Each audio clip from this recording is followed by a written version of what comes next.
இது கல்யாணத்துக்கு அன்னைக்கு எடுத்த வீடியோ. போன வீடியோவில் கல்யாணத்துக்கு முந்தின நாள் நைட்டு என்னெல்லாம் பண்ணியிருந்தோன்றதை பார்த்துருப்பீங்க. கல்யாணத்துக்கு முந்தின நாள் பார்த்தீங்கன்னா பூ கட்டுறது, மெகந்தி வைக்கிறது, ஃபன் பண்ணுறதுன்னு அப்படியே அந்த நைட்டு போச்சு. தூங்குறதுக்கே ஒரு 1:30லேருந்து 2 மணி வரைக்கும் ஆச்சு. குழந்தைங்கள சீக்கிரமாக தூங்க வச்சுட்டோம். நாங்கள் ஒரு 2 ஹவர்ஸ் 2.5 ஹவர்ஸ் தூக்கத்துக்கு அப்புறம் எல்லாருமே கடகடன்னு எழுந்து ரெடி ஆகிட்டோம். பொண்ணு வீட்டில் வந்து பார்த்தீங்க அப்படின்னா எல்லா ஏற்பாடுகளும் பண்ணிட்டோம். மாப்பிள்ளை வீட்லேயும் பொண்ணை அழைக்க வந்திருந்தாங்க. வேனில் தான் போயிருந்தோம். ஃபேமிலி மொத்தம் முக்கியமான ஃபேமிலி வரைக்கும் எல்லாருமே போயிருந்தோம். அங்கே வந்து பார்த்தீங்கன்னா மாப்பிள்ளை பொண்ணை நோக்கி வழிமேல் விழி வைத்து ரோட்டில் நின்றுட்டு இருந்தார். அங்கே நல்ல பேனர்லாம் அடித்து மாப்பிள்ளை வீட்டில் நல்ல அலங்காரங்கள்லாம் பண்ணி ஆரத்திலாம் ரெடி பண்ணி வச்சுருந்தாங்க. நானும் எங்கள் அக்காவும் மாற்றி மாற்றி தலகாணி சுமந்துட்டோம்.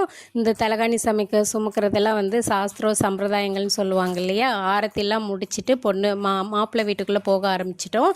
அடுத்து பொண்ணை மாப்பிள்ளை வீட்டில் விட்டுட்டு நாங்கள் ட்ரெஸ் மாற்ற கிளம்பிட்டோம்.